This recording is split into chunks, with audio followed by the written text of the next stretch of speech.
Nasal bone surgery కూడా రెండు రకాలుగా ఉంటుందండి. నేజల్ బోన్ సర్జరీ లోపల మనందరికీ ముక్కు మధ్యలో ఒక బోన్ ఉంటుంది. ఈ బొక్క మనది ముక్కుని కుడివైపు ఎడం వైపుగా డివైడ్ చేస్తుంది. ముక్కులోంచి గాలి వెళ్తుంది, గొంతులోంచి వెళ్ళి మన లంగ్స్లోకి వెళ్తుంది.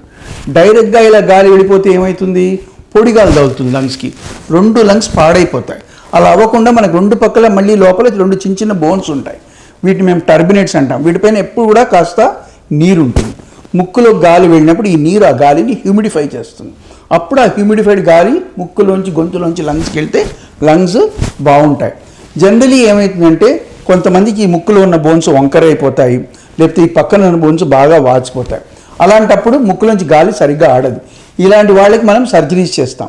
ఇది సర్జరీ చేయకుండా అలాగే వదిలిపెడితే ఏమవుతుందంటే ఎలర్జీస్ ఎక్కువైపోవడము, ముక్కులో ఇన్ఫెక్షన్స్ ఎక్కువ అవడం వల్ల లోపల చిన్న చిన్న మాంస ముక్కలు పెరగడం మొదలుపెడతాయి. ఆ మాంస ముక్కలు చాలా డేంజరస్. అవి మరీ ఎక్కువగా పెరిగితే చుట్టూ ఉన్న అంగాల్ని కూడా ఎఫెక్ట్ చేస్తుంది.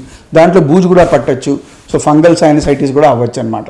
సో ఇలా అంతే అవ్వకుండా మనము ముక్కులు బోన్ని స్ట్రైట్ చేయడం, ముక్కు లోపల ఉన్న బోన్ని స్ట్రైట్ చేయడం, ఈ పక్కన ఉన్న బోన్స్ని చిన్నగా చేయడం, ఆ లోపల ఉన్న మాంస ముక్కలు తీయడం, ఇవన్నీ ముక్కు సర్జరీ కింద వస్తాయి.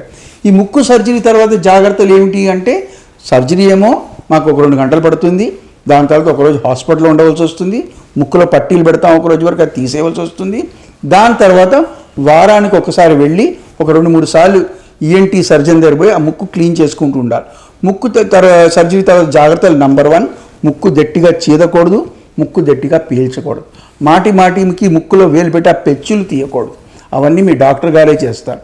3వది, తుమ్ము వచ్చినప్పుడు నోరు తెరిచి హచ్చి అని తుమ్మాలి. ముక్కులో అని తుమ్మారంటే దాంట్లో ప్రెషర్ ఎక్కువై బ్లీడింగ్ అవ్వచ్చు.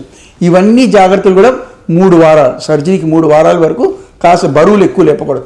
బరువులు ఒక్కోసారి మనం లేపించేప్పుడు ఏం చేస్తాం, ఇట్లా ముక్కును అని ప్రెషర్ లేపుతాం. అలా అయినప్పుడు కూడా ముక్కులోంచి బ్లడ్ వచ్చే ఛాన్స్ ఉంటుంది ఇమీడియట్లీ ఆఫ్టర్ సర్జరీ. సో అలాంటి బరువులు లేపకుండా ఉండడము, ముక్కుని మాటికి టచ్ చేయకుండా పీక్కుండా ఉండడము, గట్టిగా చీదకుండా ఉండడము, తుమ్ము వస్తే నోటితో తుమ్మడము, ఇలాంటివన్నీ చేస్తే ముక్కు సర్జరీ తర్వాత మీ ముక్కు బ్రహ్మాండంగా హీల్ అవుతుంది. దాంతో సహా మీ డాక్టర్ గారు ఇచ్చిన స్ప్రేస్ కానీ మందులు కానీ అన్నీ తీసుకుంటే ముక్కు సర్జరీ తర్వాత ఆల్మోస్ట్ 100% సక్సెస్ఫుల్ ఉంటుందండి.